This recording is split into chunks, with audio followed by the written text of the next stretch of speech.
Jadi kebijaksanaan strategi ekonomi Indonesia belum begitu berbeda dari Repelita misalnya dulu, di mana orang belum memikirkan sama sekali cost daripada degradasi lingkungan. Apakah itu karena sektoral itu yang Bapak sebutkan tadi, atau memang ada keengganan?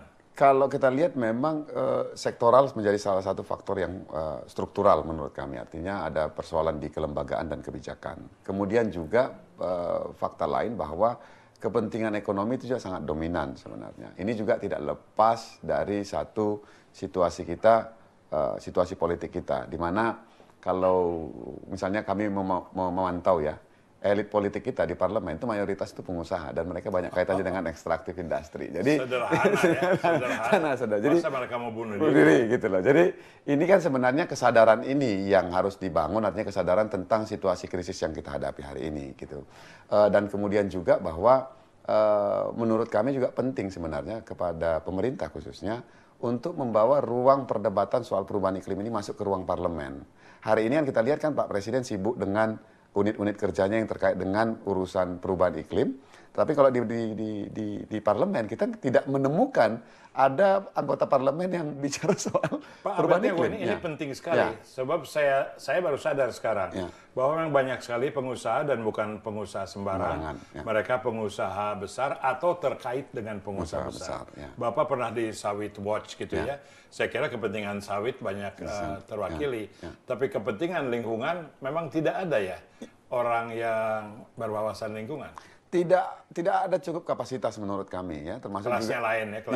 Kelasnya lain, dan kemudian juga misalnya partai-partai politik sampai hari ini tidak juga memberikan ruang yang cukup untuk aktivis-aktivis atau di dalam struktur mereka, apakah itu di DPP dan lain sebagainya terkait dengan isu lingkungan. Jadi mau di pemerintah, mau di lembaga partai politik, isu lingkungan memang nomor 2. Apa karena mereka tidak begitu mengerti ya Pak Abed? Soalnya saya mengalami sikap orang dari tahun 80-an. Dulu kan lingkungan itu dianggap topik untuk orang-orang ahli atau orang yang di luar mainstream. Sekarang kan sebetulnya sudah mainstream.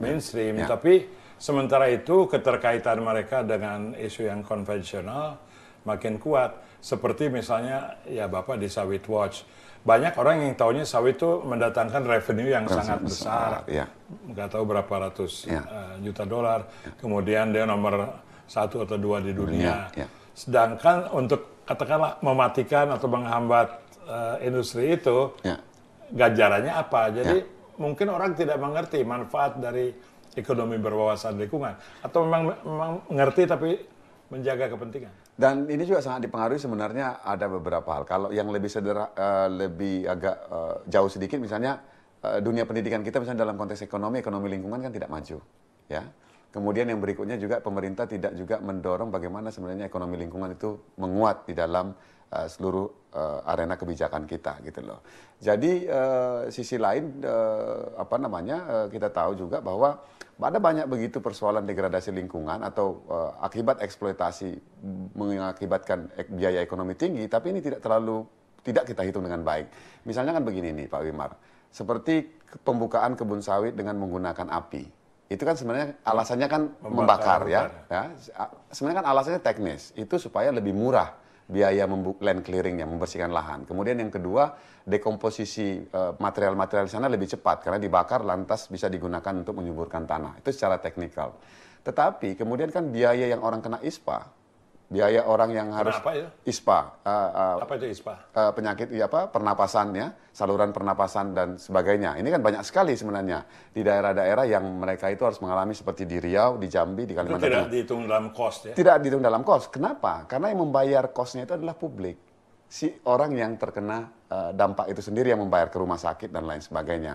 Walaupun sebenarnya pemerintah banyak mengeluarkan uang untuk itu, tetapi sektor publiknya yang lebih banyak menanggung itu. Dari segi modal ekonominya sederhana, kesalahannya yaitu tidak ada model biaya dan manfaat yang sesuai.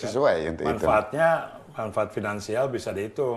Kerugian cost dari segi sosial tidak dihitung. Ya. Ini juga memang karena kita juga tidak berkembang secara ekonomi terkait dengan ilmu itu gitu ya, dan kemudian juga ini tidak menjadi bagian penting bagi pemerintah untuk menghitung sebenarnya biaya-biaya yang muncul karena degradasi lingkungan. Sebetulnya karena saya tahun 70-an juga ngajar ekonomi di ITB, Sudah ada itu namanya shadow costing gitu kan.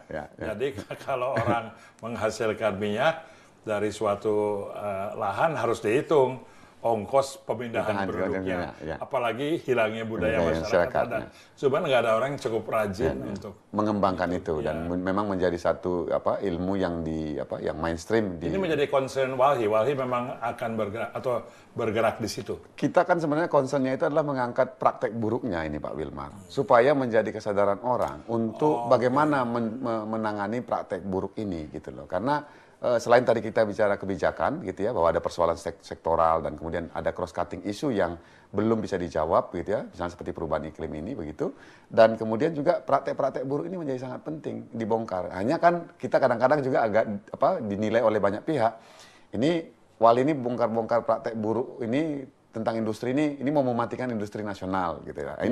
Ini juga menjadi satu tantangan tersendiri bagi kelompok-kelompok lingkungan sebenarnya. Kita harus bahas ini setelah break yang sekarang ya.